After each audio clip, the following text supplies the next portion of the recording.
The next one is called a divergent.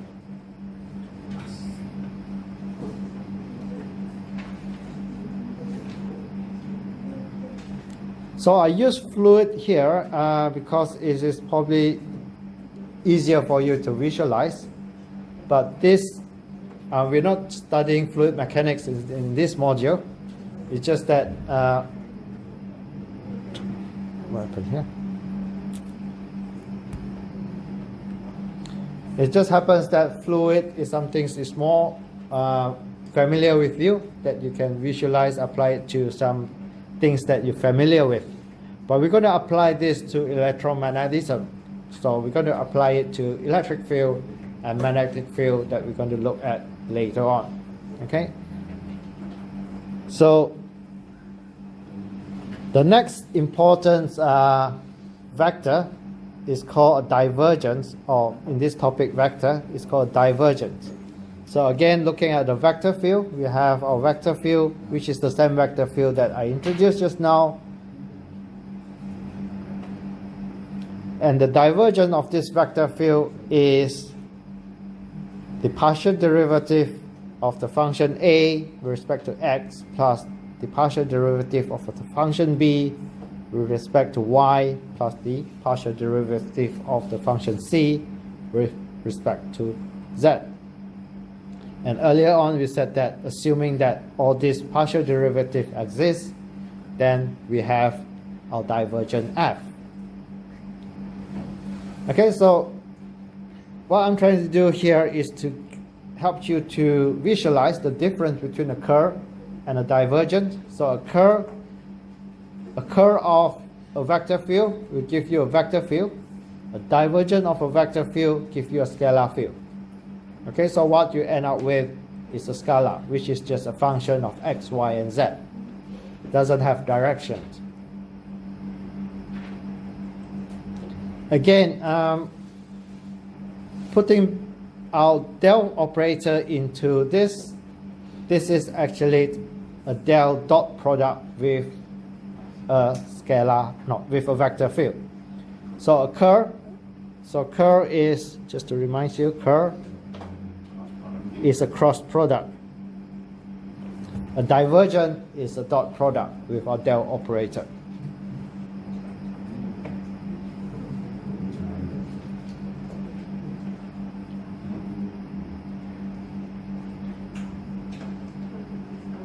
Okay, so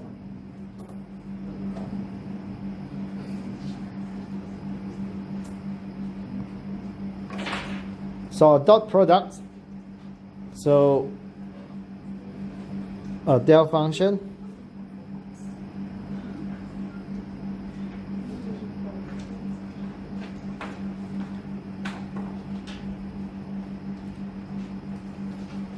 okay, so a dot product is simply components multiplied by components, okay? Because if you do the x multiplied with the y, they are orthogonal, so they're going to give you 0.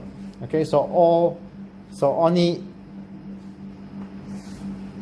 or if I write it in full, this will be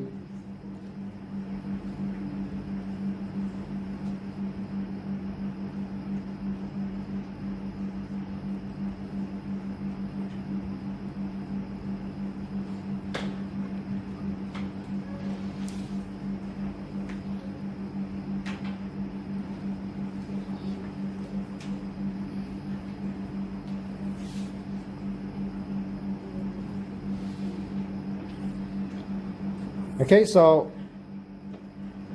the unit vector a of x times the unit vector a of x, so they are aligned, and they are unit vector, so their magnitude is 1, and therefore it becomes a scalar.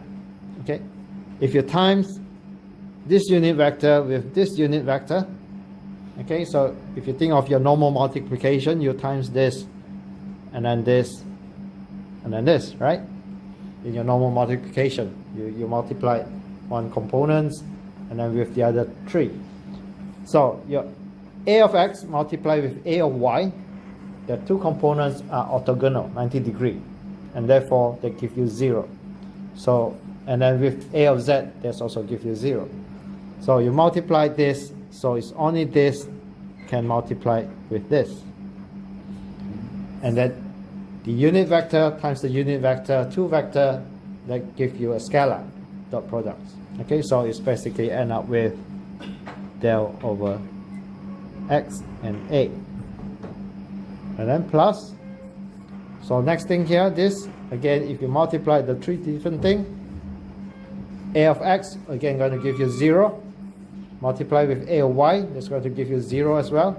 So the only things that produce a finite value, that will be del over del y of a function b.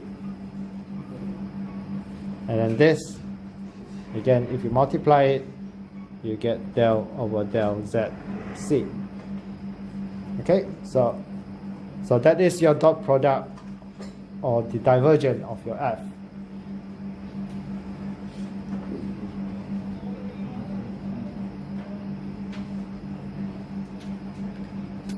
Okay, an example of this. So the same function that we use for our curve. So if you do a divergence of that, that's simply just going to do a partial derivative. This with respect to z, this with respect to y, and this with respect to z. Okay, so my divergence of a scalar field f will be del over del x of this function. So this is my A, this is my B, this is my C. And then I end up with z plus x, y. Okay, so that is divergence.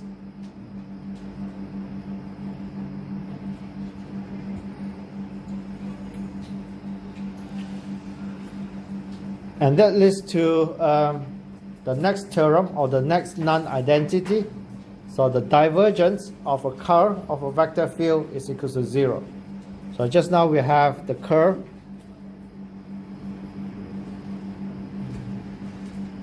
of a gradient function is equal to 0. And this is another one of it. The divergence of the curve of a vector field is equal to 0.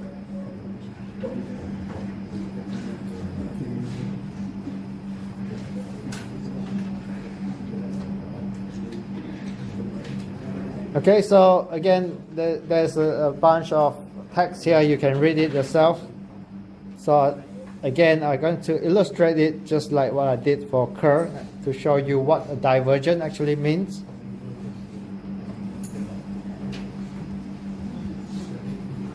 I'll come back to this, just show you what divergence is. Okay, so if I have a vector v, also relates to a flow of a fluid, x and y. So my unit vector of x, so x equals to 1, then my v will be equals to half. Okay, let's say 1 here. If I want to draw my vector, that will be my vector.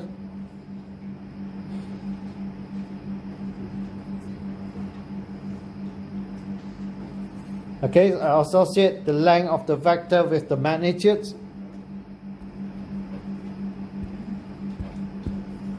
Let's say x equals to 2. That will be equals to 1. Okay, so in this case here, I'm going to draw my vector slightly longer.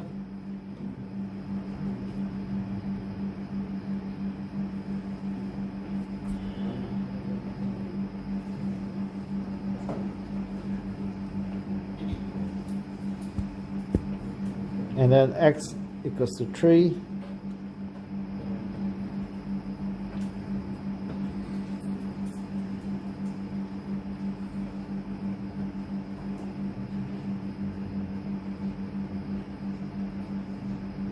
even longer. Okay, so just to show you, they are of different magnitude at different point along my x directions. Okay, so if I do my divergence of this,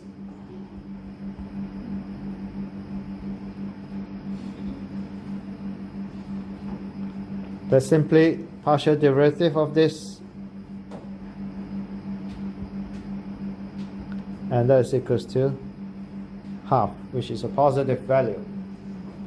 Okay, so what it means is that if I were to draw an enclosed bubble, so you can think of it as a bubble. Okay, so let's say you blow a soap bubble, okay, fully enclosed surface. If I put it in here, you can see that the fluid flowing into my bubbles comparing to the fluid flowing out of the bubbles. You can see that there are more fluids flowing out compared to fluid flowing into the bubbles in the x direction. So in a way, you can think of this that somehow there are some source inside this bubble that actually producing fluid coming out, because the net flow is more coming out than going in. So this is a positive divergence. Okay, meaning that there is a source somewhere. If I were to draw bubbles, there's somewhere inside this bubble there's a source that allowed fluid to flow out. If I change this to V equals to minus AX half X and go through this, you find that my divergence now will be equals to minus half, so it's negative. And if you were to reverse all this equation, you find that now in the opposite directions, this is going to go this direction. Okay, so my bubble now have more fluid flowing in compared to fluid flowing out. So a negative divergence means that somehow this bubble can sink fluid going in and disappeared. Okay, the net flow is going into the bubble, less fluid coming out. So somehow this bubble seems like absorbing the fluid.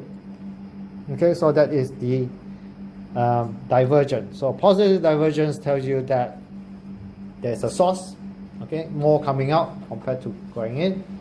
A negative divergence, more going in compared to coming out. So we call it a sink. Okay. If the divergence is 0,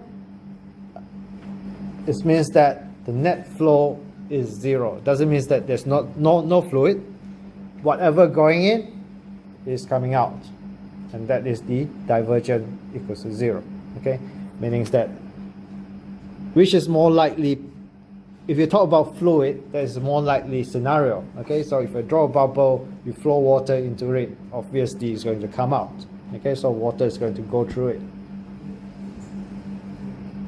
Somehow your bubble cannot actually have water disappeared inside it. Okay, so this is more likely scenario where the divergence is equals to 0. Okay, so the net flow in and out is the same.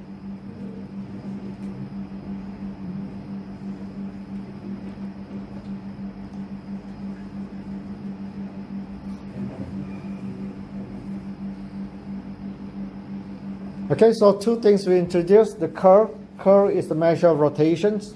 Okay, and then divergence telling you about a net flow if you draw an enclosed surface around your three-dimensional space of interest, and you want to look at what is the net flow within that volume that you draw.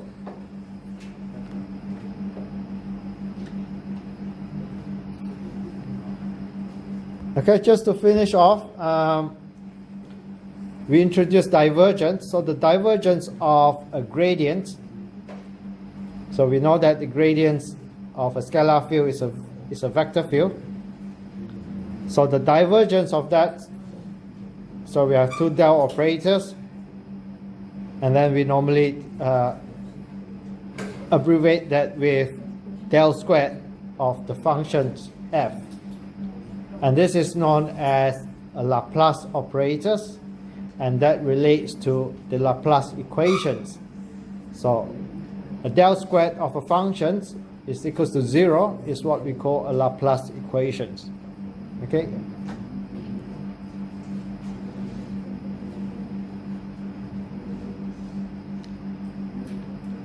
So that completes everything I want to talk about with related to vector. So that is the foundations you need for this module on electromagnetics. Okay, so with the understanding of all this, what is curl, what is divergent, it will help you to understand how electric field and magnetic field behave in certain scenario. Okay, I will put some tutorials on Moodle on this. Okay, to help you to work out what I have been talking about. But for your assessment, you will not be asked purely maths vector. Okay, it will be used in terms of what you're going to study in electromagnetics, where you're going to apply them. Okay, so which means that I will not ask you about what the theorem 1, theorem 2, theorem 3 means, okay, or what conservative vector is. That is not the objective of this module. The objective of this module is for you to be able to apply what you learn in vector into electromagnetics. Okay? Okay, with that, I'll stop here.